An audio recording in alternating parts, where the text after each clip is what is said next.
Buenas noches y bienvenidos un día más a Melilla en Proyecto.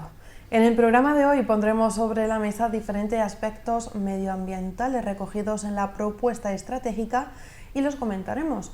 Para ello contamos como invitados a Manuel Tapia, miembro de la Asociación Guelaya Ecologistas en Acción y colaborador también de este proyecto, y a José Luis Matías, director general de Vivienda, Urbanismo y Patrimonio. Vamos a darle la bienvenida. Bienvenido, gracias por haber aceptado nuestra invitación. A vosotros por contar conmigo. Buenas noches y gracias a vosotros por invitarme. Uno de los ejes principales de este plan estratégico de Melilla es el aspecto medioambiental. Se puede dividir en 4 ramas, por así decirlo, en agua, energía, residuos y diferentes ecosistemas. Vamos a empezar con el tema del agua, y es que Melilla y el agua es un tándem bastante importante tanto para la sociedad como para lo que sería la administración pública. Desde el plan estratégico de Melilla, ¿cómo se abordaron las distintas soluciones o propuestas?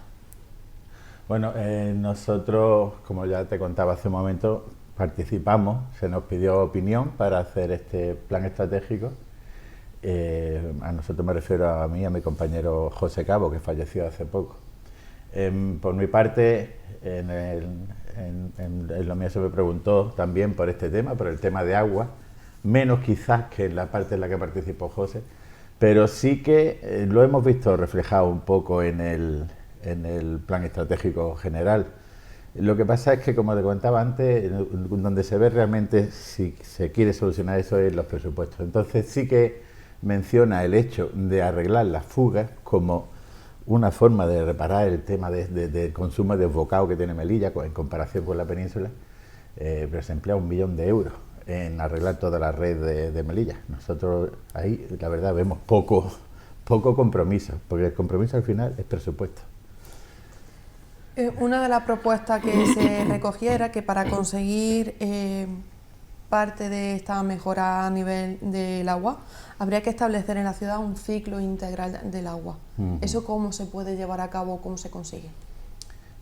Si quieres voy a participar yo un poquito, voy a comentar un poquito. Lo del ciclo integral tiene que participar a la fuerza la depuradora. Y la depuradora ahora mismo está funcionando, a nuestro parecer, de forma deficitaria. Está lo que echa es un secundario, que un secundario da solo para verterlo con menos contaminada de lo que llega, para que no sean fecales directamente, pero tendría que funcionar bien y que llegar al nivel terciario para que fuera un agua que se pudiera recuperar y fuera ya el ciclo. Y a nivel de infraestructura, para esa red de abastecimiento que también tiene esa serie de pérdidas y que también es una propuesta del plan estratégico que es su mejora, ¿cómo se puede incrementar esa mejora o cómo se puede poner más en valor? Bueno, lo primero que hay que aclarar en el tema de las inversiones por lo que respecta a la infraestructura del agua es que en Melilla las competencias son compartidas. Es decir, la ciudad autónoma tiene su parte de competencia en la materia y la Confederación Hidrográfica de Guadalquivir la suya. Y es cierto, yo creo que la ciudad autónoma de Melilla está haciendo desde hace unos años un esfuerzo dentro de la capacidad financiera que tiene para acometer la reforma de toda la red de abastecimiento, sobre todo la que tiene 30 o 40 años. De hecho, cada vez que se programa reparar una calle o levantar una calle, quizá las obras para los ciudadanos tardan demasiado porque no solamente se repara superficialmente la calle, la carretera, la vía pública, sino lo que se hace también es acometer la reforma, el saneamiento y el abastecimiento. Es decir, eso, y sobre todo en el centro, por ejemplo, que son redes de hace más de 30 o 40 años y existen fugas.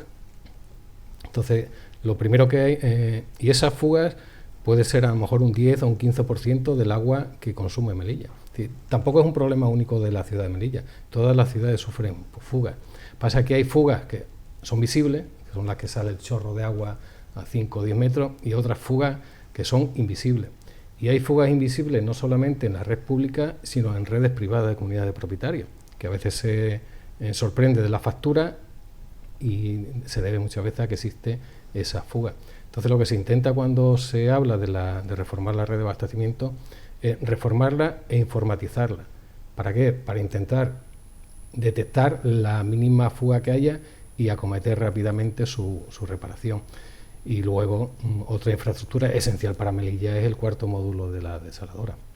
Y con el cuarto módulo de la desaladora se cubrirá suficientemente la demanda y eso va a permitir sobre todo que los acuíferos actuales se puedan regenerar, porque desde hace muchos años, todos sabemos, los acuíferos están sufriendo la infiltración de agua marina, con lo que el tratamiento de ese agua para elevarla a la red potable cada día es más cara.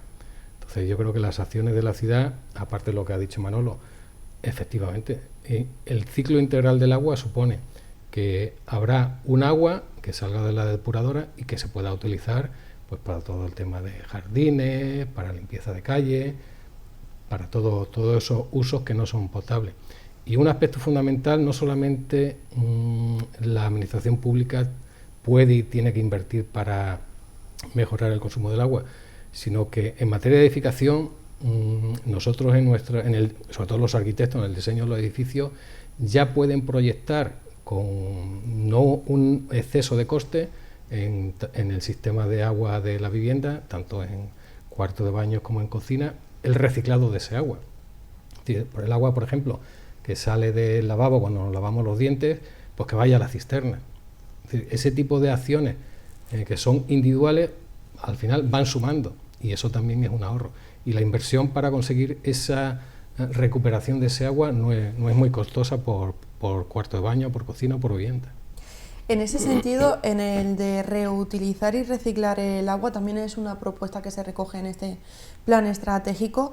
¿De qué manera se puede concienciar a la ciudadanía de realizar esta simple acción? Bueno, eso es una cosa que llevamos hace muchos años reclamando, que son buenas campañas de ahorro. En Melilla es una ciudad que tiene muchos más problemas de agua que cualquier otra ciudad de la península y sin embargo, pues cuando viajamos a la península vemos esas campañas que hay en todos los edificios públicos, en todos los hoteles. Aquí en Melilla echamos de menos esa campaña y hay gente que nos pregunta todavía cuando se queda sin agua y dice, ¿qué problema hay? El problema es pues que la desaladora va forzada, cuando esté ese cuarto módulo funcionando quizás no, ahora va forzada, se tira de pozo, cuando era algo que hace ya 10 años que se dijo vamos a hacer la desaladora para que se recarguen esos pozos, los pozos se siguen sobreexplotando y si la intrusión marina llega a un nivel, esos pozos ya son irrecuperables. Ahora ya está habiendo intrusión marina, pero como superemos cierto nivel, esos pozos no van a valer para el futuro. Entonces, nosotros vemos muy importante esa campaña de concienciación ciudadana, importantísima para el consumo, importantísima para que hagan esos cambios en sus cuartos de baño para reciclar ese agua.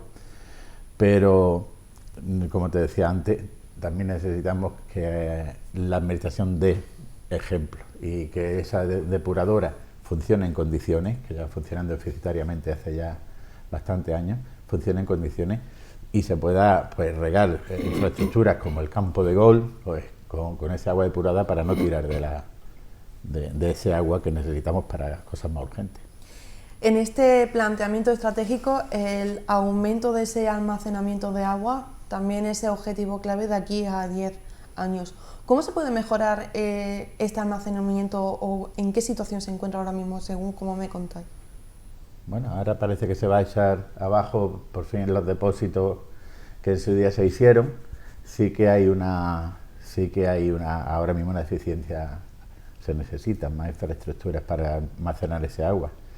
El pantano de la Delfa nunca ha funcionado en condiciones. Parece ser que no se puede llenar del todo porque si se rompe, pues va a un país que no es nuestro, donde no tenemos competencias, con lo que se llena a la mitad y cuando se puede. Así que sí, sería necesario alguna manera de, con pequeños depósitos como hay ahora, con pequeños depósitos repartidos por toda Melilla, con un gran depósito, no lo sé, pero sí que sería importante. A nivel de infraestructura, ¿cómo podría llevarse a cabo esto, José Luis? No, pues lo que dice Manolo, intentar, por lo menos en primer lugar, las infraestructuras que tenemos, utilizarlas al máximo. Y si es verdad que el depósito de la Delfa no se puede llenar en los 350.000 metros cúbicos de capacidad que tiene, pero habría que intentar, si con alguna pequeña obra, a lo mejor de canalización, se podría hacer.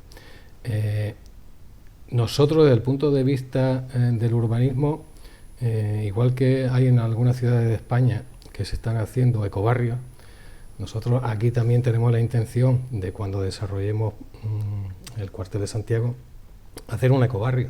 Un ecobarrio consiste en aprovechar todos los recursos que se dispone medioambientalmente, tanto en el aspecto solar como el agua, para intentar establecer una especie de lo que se hacía antiguamente, lo que son aljibes. Si tú puedes en un barrio diseñar un aljibe, y ese aljibe, que se llenaría con agua de lluvia o con agua terciaria, utilizarla para regar los espacios libres que hay en ese barrio, incluso para dar a lo mejor abastecimiento a la vivienda. Es decir, ese tipo de soluciones individuales en pequeñas zonas de la ciudad se pueden acometer, y sobre todo si el diseño empieza de cero. Si el diseño empieza de cero, lógicamente es más fácil y menos caro. Y yo creo que ese tipo de acciones son las que la ciudad o todas las administraciones públicas deben impulsar. En cuanto al tema del agua, lluvia y también ligándolo un poco a lo que sería ecosistemas, una también de las propuestas de medio ambiente en el plan estratégico era que se había barajado alguna propuesta, o si se puede barajar alguna propuesta en relación al Río de Oro. ¿Cómo se podría mejorar el estado ecológico de estos ecosistemas fluviales? Pues en lo que es nuestra parte, nosotros sí que tenemos una colaboración con Confederación Hidrográfica. En este caso estamos desde hace ya, este es el tercer año, haciendo un plan de renaturalización de toda la zona del Río de Oro antes de llegar al casco urbano, o bueno, antes de llegar al Tesorillo. Esa parte es la que es digamos, el cauce natural, y es donde se ha aplicado esta renaturalización. A partir de ahí es casco urbano. Esa renaturalización es muy importante. Ahora mismo el Río de Oro, el agua aluvial, es una de las 3 fuentes principales de agua de Melilla. Los otros son el acuífero volcánico, son los pozos que hay hacia el sur de Melilla, y luego el acuífero arrecifal, que es el que hay al norte de Melilla, los pozos de la zona arrecifal.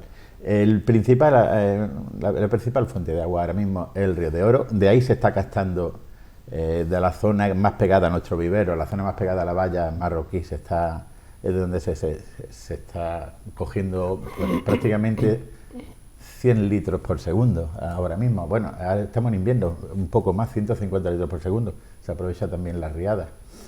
Cuidar esas masas de agua es muy importante. Cuidar el que el río capte ese agua es importante, y cuidar que donde lo almacena, que es en el subalveo, no tenga intrusiones de fecales, no tenga intrusiones marinas.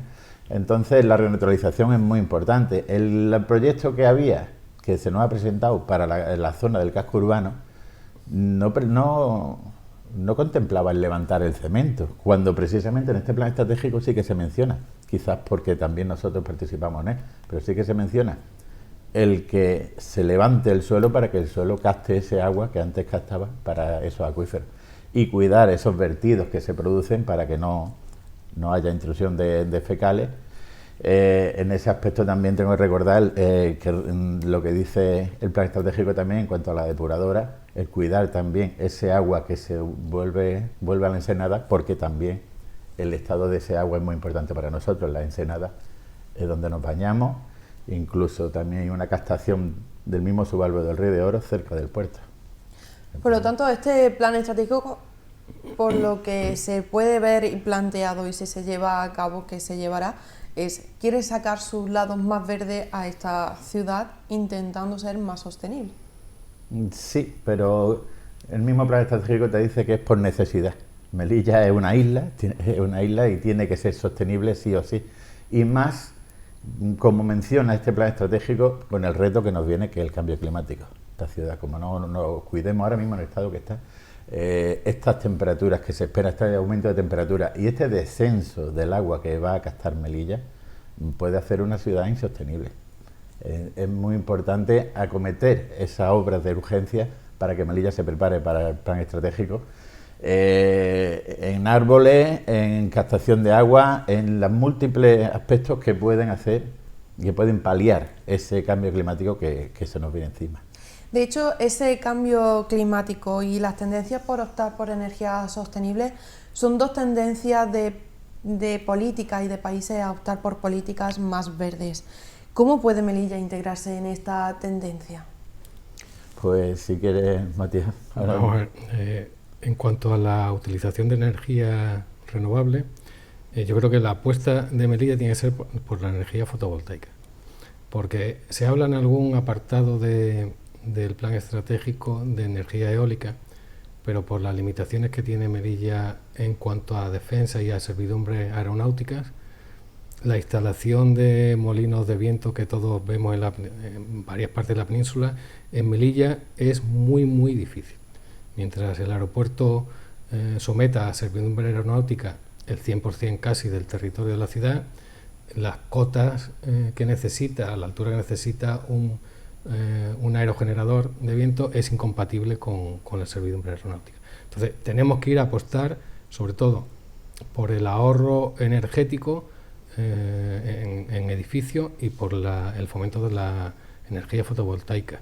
Y de hecho nosotros ahora mismo estamos gestionando fondos de la Unión Europea a través de los fondos de recuperación que enfocados directamente a la rehabilitación de edificios y viviendas tienen en cuenta la cuantificación de la subvención, el porcentaje de ahorro energético que se consigue.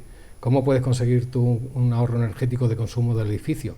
No para hacer un edificio que, como se dice ahora, Passive House, consumo cero, sino como al menos reducir un 30% el consumo de energía no renovable de ese edificio. Un ejemplo de actuación que estamos financiando de estas características, por ejemplo, la tenemos en los bloques de Álvaro de Bazán.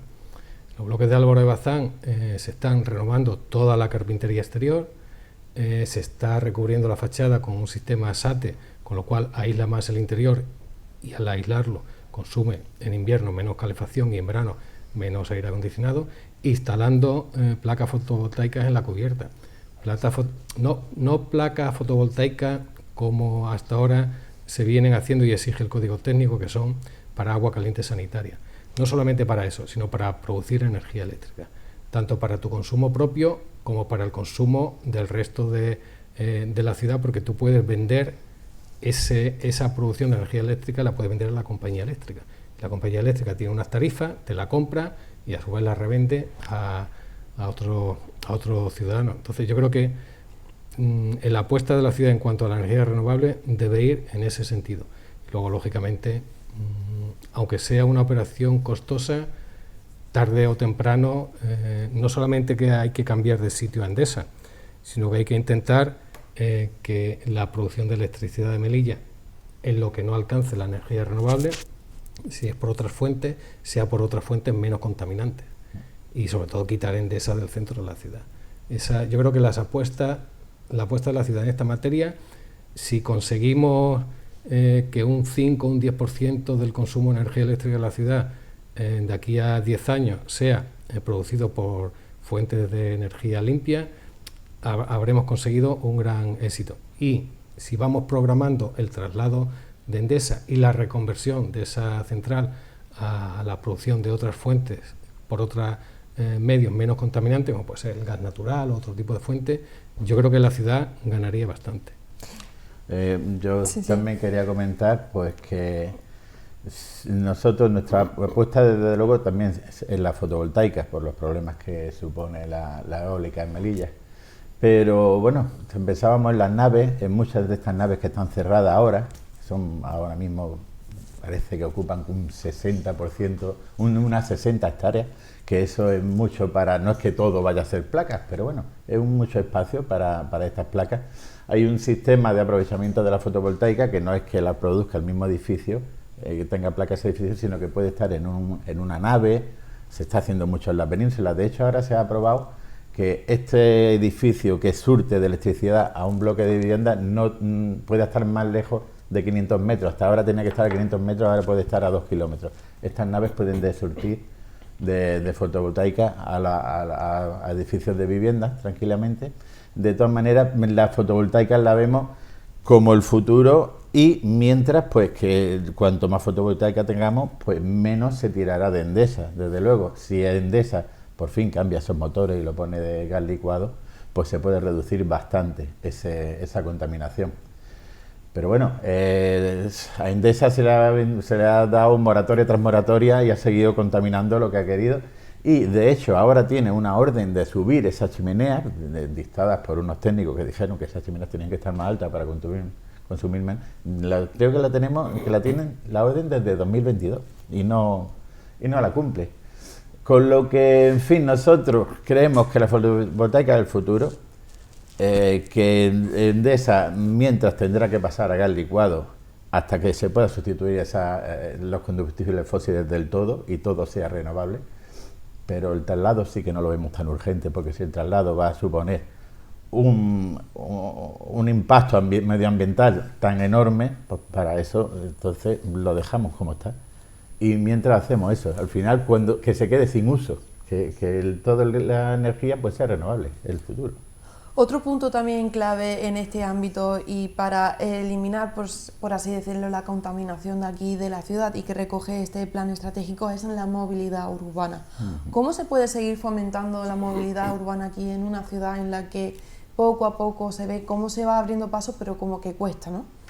Bueno, pues, si me pregunta a mí o ya Matías, sí, pues en nuestro caso, desde luego, ahora estamos explicando que todo lo que se está haciendo de la zona de bajas emisiones en el centro, que se está vendiendo tan mal, la gente ahora se ha acordado de que existe Endesa cuando llevamos tanto tiempo denunciando la contaminación de Endesa, ahora dicen que es Endesa la que contamina, que el tráfico no.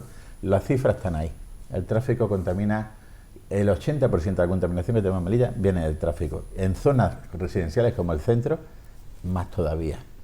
Y eso solo hablamos de contaminación atmosférica. Si hablamos de la acústica, la principal, con diferencia, es el tráfico. Entonces, esa zona de bajas emisiones que nos exige Europa es que además son necesarias para la ciudadanía. Pues ese es el futuro, y además que al poco tiempo de tener una calle peatonal, los vecinos son los que lo agradecen, y la misma ciudad y los mismos comerciantes son los que lo agradecen. Ahora, las reticencias pues son las de siempre, se han vivido en todos sitios. En Málaga, antes de que fuera peatonal todo el centro, pues se quejaban comerciantes, se quejaba la gente que no podía aparcar. Si tienes que aparcar es porque estás usando el coche. Si no es necesario que use el coche, pues no tienes que volcar al aparcamiento. Entonces se trata de que haya una movilidad buena, si puede ser transporte público, si no, en bici o a pie, y nos vamos a ahorrar problemas de salud, problemas de contaminación y problemas de espacio. Yo creo que la solución está ahí, y Europa nos lo está imponiendo con la zona de bajas emisiones. A nivel de urbanismo. Yo estoy de acuerdo con lo que ha dicho Manolo, y yo soy favorable de una ciudad peatonal. Es decir, la prioridad del espacio público tiene que ser para el peatón. Ni para el coche, ni para la bicicleta, ni para el patinete, para el peatón. Ese debe ser el orden jerárquico de la ciudad, peatón, y luego sistema de movilidad sostenible. Y es verdad, como dice, el primer paso es la zona de bajas emisiones. En Melilla es complejo. Todo el mundo a lo mejor tiene en la mente el centro de Málaga, la calle Larios. Vale, pero vamos a reflexionar un poco. Ese entorno de Ciudad de Málaga no es un entorno residencial.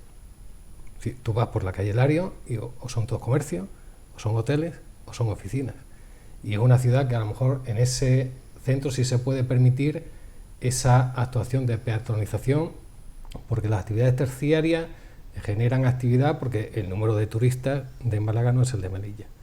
Melilla tiene que conciliar esa zona de bajas emisiones, eliminación del tráfico, pero nuestro centro no es solamente un centro terciario, es un centro residencial también.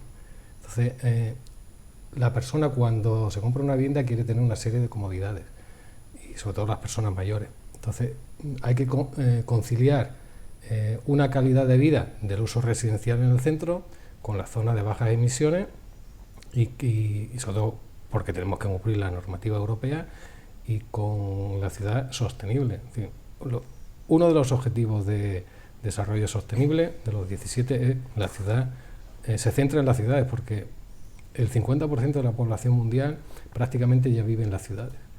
Entonces, como se dice tanto en la agenda urbana como en los objetivos de desarrollo sostenible, la ciudad es el eje para ganar la lucha contra el cambio climático. Y efectivamente la movilidad en Melilla hay que hacerla dando pasos bien pensados y bien meditados, porque lo que no se puede hacer es dar 2 pasos para adelante y a los 2 o 3 años un paso para atrás, porque eso resta credibilidad a las administraciones y a todos los que trabajan en este sector. Y los pasos que se den tienen que ser pasos muy meditados y para quedarse. Y eso es un poco desde el urbanismo, más que del urbanismo, del diseño urbano. Sí, porque las calles son diseño urbano, no es urbanismo. Yo de todas maneras sí quería comentar, porque nos insisten mucho en esto de la comodidad, de la gente con poca movilidad. Cuando se habla de peatonización, en fin, un plan de movilidad es algo más serio. Se trata de calles 10. En este caso las calles 10 permiten a estas personas con poca movilidad entrar con su coche. El vecino sí puede entrar en su coche. En Málaga se está viendo. Esa zona centro que sí tiene muchos comercios, pero también vive la gente. Y esa gente tiene permiso para entrar en su calle. Como tienen permiso los vehículos de urgencia, tanto policía, ambulancia e incluso los repartidores de los comercios. No se está prohibiendo nada, se está simplemente facilitando pues el hecho de que se reduzca el tráfico y no se produzcan esos tapones que se producían antes, que parece que dan como que aspecto de que hay un negocio. Lo que están haciendo es evitar, por ejemplo, pues si Málaga es turística, pues a lo mejor podemos nosotros serlo, con ese centro modernista que no le estamos sacando partido. Si fueran calles 10, calles en las que se podría pasear, pero que el vecino pudiera entrar con su coche a dejar las compras, a lo que fuera, pues igual del turismo se animaría a venir más a Melilla, que es uno de nuestros recursos que se habla en el plan estratégico. Pues nos quedamos con esas reflexiones sobre el agua y sobre esa ciudad más sostenible y esa movilidad urbana. Vamos ahora a dar paso a unos minutos de publicidad y después continuamos comentando más propuestas de medio ambiente de este plan estratégico de Melilla.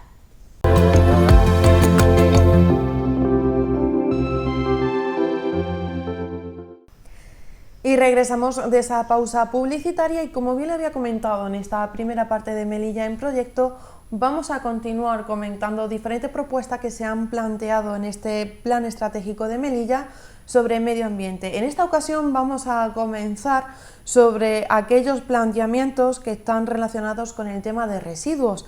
Y es que el plan estratégico intenta o propone que se fomente la reducción de estos residuos. ¿Cómo se puede llevar a cabo este planteamiento? Si quieres comienzo yo.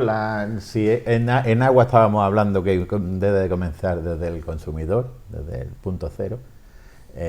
También lo hemos comentado, la energía. Pues en residuos estamos hablando de lo mismo. Sería muy importante formar a los consumidores y que empezáramos desde nosotros mismos a separar en condiciones. Si se quiere poner en proyectos, si se quiere poner en funcionamiento lo que promulga el plan estratégico, de reducir desde el principio, tenemos que reducir nosotros. Cuanto más se reduzca el residuo, menos problemas será la incineradora y el problema general que provocan los residuos en Melilla. El traslado, desde luego, provoca una huella de carbono insostenible. Entonces, pues todo lo que no tengamos que quemar o no tengamos que trasladar a la península, pues va a ser un ahorro y un favor que le hacemos al medio ambiente, que lo necesita. De hecho, la incineradora ha sido un tema actual, candente, por así decirlo, en los últimos meses, también a nivel de infraestructura y urbanismo. ¿Cómo se puede plantear el saber que podemos tener un medio para el tratamiento de estos residuos sin depender de ese traslado hasta península? Lo que ha dicho Manolo, el primer paso es el consumo responsable. Es decir, lo que hay que luchar es, desde a nivel legislativo y a nivel personal, por hacer un consumo, no disminuyendo el consumo, sino disminuyendo aquel consumo que produce más residuos. Es decir, que igual que ahora mismo vemos en la península que hay muchas tiendas a lo mejor de ultramarinos que te venden los garbanzos, las lentejas por kilos, tú vas y te llevas tu tupper o tu bolsa y no depende de una bolsa de plástico, de un envase, de un cartón. Eso, si lo hace persona por persona, al final vas bajando el consumo. Y luego yo creo que la ciudad debe apostar también por reciclar y valorizar ese reciclaje. Si ahora mismo hay el cartón, el vidrio, el plástico, se reciclan y se trasladan a la península. Nosotros desde nuestra responsabilidad, y tanto la consejería nuestra como la de Hacienda, lo que está intentando buscar valorizar de alguna forma esos residuos, es decir, que tengan un primer tratamiento en la ciudad y a partir de ese primer tratamiento, luego sí, trasladarlo a la península, pero tú ya trasladas ese residuo con un valor añadido. Ya creas puestos de trabajo, creas fuentes de ingresos para la ciudad, y yo creo que ese tipo de iniciativas es muy difícil que nazca exclusivamente del sector privado. Es decir, las administraciones públicas, sobre todo en Melilla, deben de alguna forma fomentar o subvencionar ese tipo de actividades, por lo menos en un primer momento, hasta que a lo mejor esa industria de reciclaje sea rentable y a partir de ahí ya funciona sola. Existen fórmulas jurídicas distintas, como una sociedad mixta, por ejemplo, capital público o capital privado. Yo creo que en materia de reciclaje ese es el principal paso. Primero, consumir menos, reciclar lo máximo posible, como dice Manolo, concienciar a la gente y facilitarle que esa separación de residuos tiene un tratamiento adecuado. Proporcionarle contenedores suficientes y garantizarle la trazabilidad, de que el ciudadano tenga la confianza de si yo separo en mi casa residuos, luego esos residuos se recogen y se tratan de forma separada.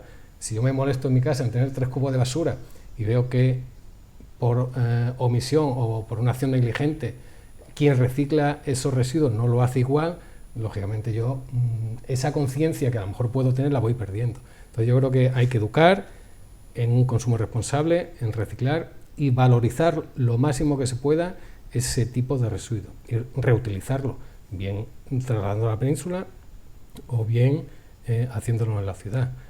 Y sobre todo actualmente la incineración de residuos de momento es el único sistema ahora mismo en las condiciones que estamos viable, y lo que hay que hacer es que esa planta consuma lo menos posible. El traslado, ya ha habido incluso sentencias del Tribunal Supremo en algunos casos particulares que lo que te están diciendo es que la ciudad que genera residuos debe ser la ciudad que trate esos residuos. Tú no puedes generar residuos y pasárselos a la ciudad de al lado, es decir, porque como dice Manolo, lógicamente ese traslado contamina. Entonces, si por la circunstancia de Melilla, porque tiene que haber un paro en la planta, provisionalmente hay que trasladar los residuos, puede ser una medida temporal, pero yo creo que la medida definitiva debe ir por la concienciación del reciclaje y valorizar esos residuos. Claro, eso es también un punto que tenemos que alcanzar, es que cada vez que tenga las paradas técnicas pues no suponga un problema, pero el camino desde luego no es llevarle el residuo al vecino, eso está claro, y además por la huella de carbono que supondría para nosotros, porque eso tiene que ir en barco. Los problemas que supondrían son impensables. ¿Qué barco va a querer cargarse de basura si no hacemos una buena separación en Melilla? A la orgánica estamos llegando ya tarde. La orgánica, el residuo orgánico se está separando ya en toda la península, en Melilla estamos llegando tarde a eso. Y una vez que se separe esa basura orgánica y se aproveche de otra manera, la basura orgánica es fácil de gestionar, no es tan complicada como otro tipo de residuos como el plástico, se le va a quitar una carga a la incineradora importante. Entonces ahí también estamos llegando tarde, ese camino deberíamos haberlo tomado de hace ya. En relación a lo que dice Manolo, la ciudad está intentando contactar, porque se han ofrecido alguna empresa, para buscar ubicaciones para una instalación de biogás, que precisamente es una forma de tratar esa basura orgánica. Porque otro uso de esa basura orgánica, que es el compostaje, que se utiliza como abono en agricultura, si en Melilla no tenemos agricultura, no podemos hacer un uso racional de ese residuo, pero una planta de biogás puede ser una solución intermedia para el adecuado tratamiento de esa materia orgánica. Lo que pasa es que nosotros estuvimos visitando una planta de compogás, en este caso, que eran las dos cosas, era en un casco urbano y, en fin, el gas se aprovechaba, pero luego la basura, en lo que se transformaba, eso sí, llegaba bastante limpia. En Melilla eso es complicado. en lo que se transformaba era una tierra parecida a la tierra que venden de jardín en la grande superficie, y al ser un casco urbano se regalaba a los vecinos para los jardines. Bueno, en fin, puede ser hasta un recurso para... Puede ser una propuesta, pero está claro que este planteamiento estratégico, pues bueno, intenta plantear unas medidas que reduzcan esa cantidad de residuos y por lo menos mejorar el nivel de tratamiento. Esto sería en cuanto a residuos. Entraríamos ya a lo que sería la última parte de esos ejes, como comentaba al principio de este apartado de medio ambiente del Plan Estratégico de Melilla, y es esos ecosistemas. Uno de los puntos clave es el arbolado. ¿Cómo se puede fomentar el arbolado aquí en la ciudad? ¿Cómo se puede plantear en este Plan Estratégico de Melilla? Pues por lo pronto Melilla tiene una suerte que es que tiene un arbolado centenario que hay que conservar a toda costa. Si en las ciudades se están rearmando, y es verdad que uno de los ejes es el arbolado, para prepararse para el cambio climático, y están plantando los árboles ahora, pues nosotros ya disponemos de muchos de esos árboles. Un árbol maduro es el que te va a ayudar a superar, a paliar el cambio climático. Un árbol que plante ahora, pues esa misión la hará dentro de 10, de 15 años. El árbol maduro la está haciendo ya. Está absorbiendo CO2, expulsando oxígeno, dando sombra. Entonces, pues ese arbolado, esté donde esté, que incluso dentro de los cuarteles, ahora cuando se entreguen, habrá que dejarlo donde está. Esa es la primera medida. Y en barrios donde ya tenían arbolado, como el industrial, si se van a hacer obras, la obra tiene que estar supeditada a la existencia de esos árboles. No se puede decir, el árbol no estorba, se quita el árbol para que el edificio sea más grande. Eso es una locura, teniendo en cuenta lo que nos viene encima. Y en cuanto también a cómo se puede revitalizar también los ecosistemas naturales presentes aquí en nuestra ciudad. Pues sí. Sí, vamos a ver, yo creo que lo primero que debemos intentar hacer un esfuerzo, sobre todo por el suelo rústico del que disponemos, utilizarlo de forma eficaz para ese tipo de actividades, bien para repoblación forestal, para otro tipo de acciones educativas a lo mejor, que se puede implantar el suelo rural. Yo creo que la apuesta de la ciudad, independientemente de que es verdad que el arbolado urbano de alguna forma te sirve para combatir las olas de calor, que se producen, que se van a producir con el cambio climático. Pero no solamente el arbolado, hay también un pavimento especial que también te puede servir para luchar contra esas olas de calor, es decir, que sean pavimentos que absorban el calor, que absorban el agua.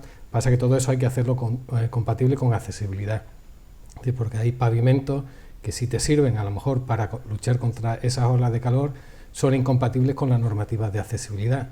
Entonces, todo eso se debe compatibilizar. Y es verdad que en la ciudad disponemos de árboles centenarios. Es verdad que a lo mejor nosotros, desde la consejería que represento y desde el área que represento, a lo mejor no hemos estado suficientemente concienciados por el respeto a ese arbolado centenario.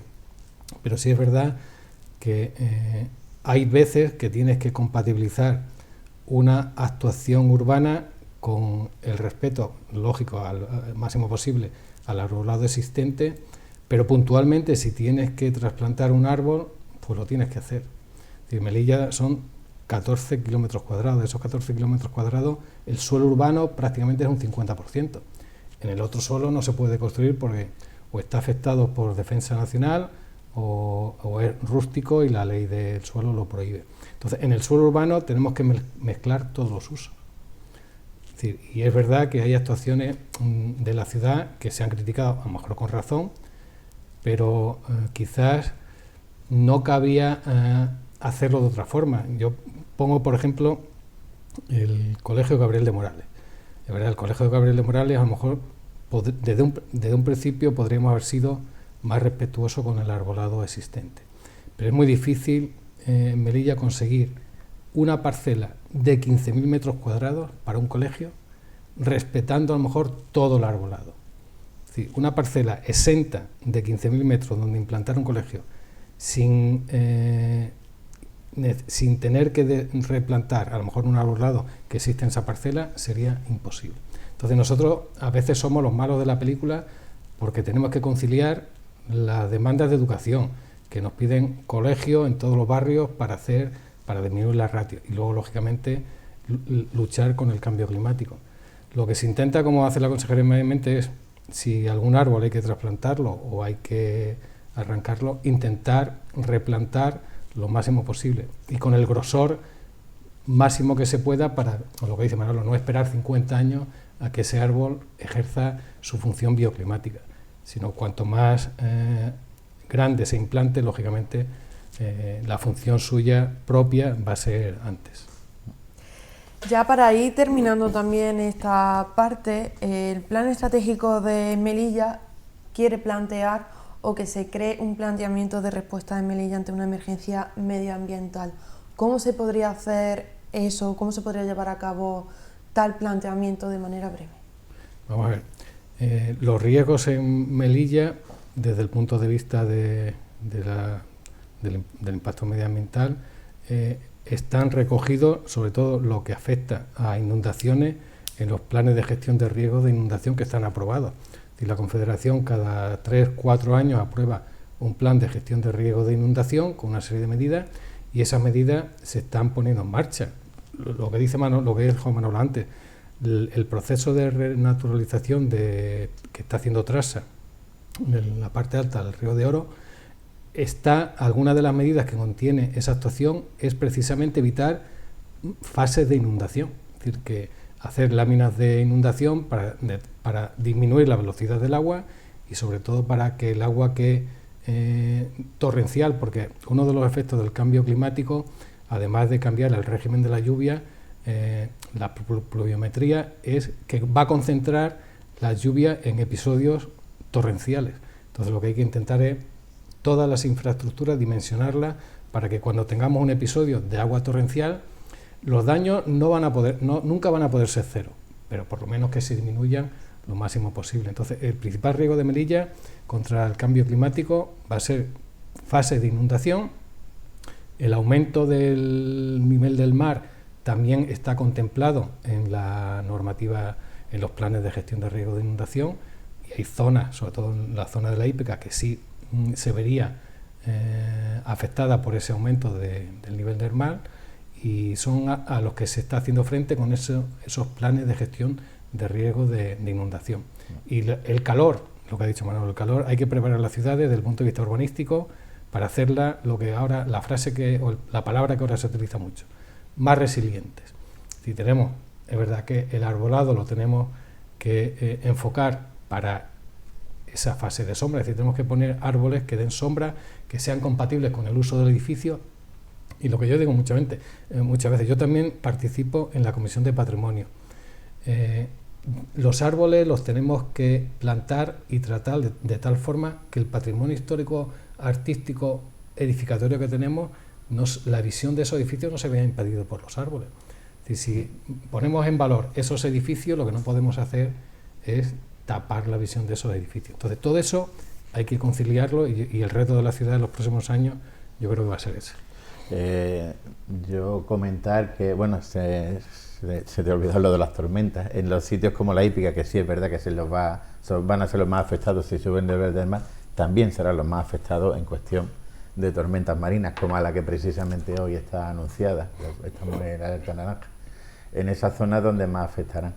En cuanto a las inundaciones, precisamente como dice José Luis, pues el plan de renaturalización viene también dado por eso, para paliar las inundaciones. Un río natural es un río que recarga acuíferos, que está preparado para inundaciones y que además conserva la biodiversidad, alberga biodiversidad. En este caso, pues una de las medidas, que fue la Laguna de los Pájaros, famosa, esta medida es para evitar inundaciones y ya ha funcionado en la inundación del año pasado, en la riada del año pasado, que fue bastante fuerte. No sé si recordáis cómo se quedó el río. Se mide cuando la fuerza de una riada en la cantidad de caña que deposita en la playa, y aquella fue una riada bastante fuerte.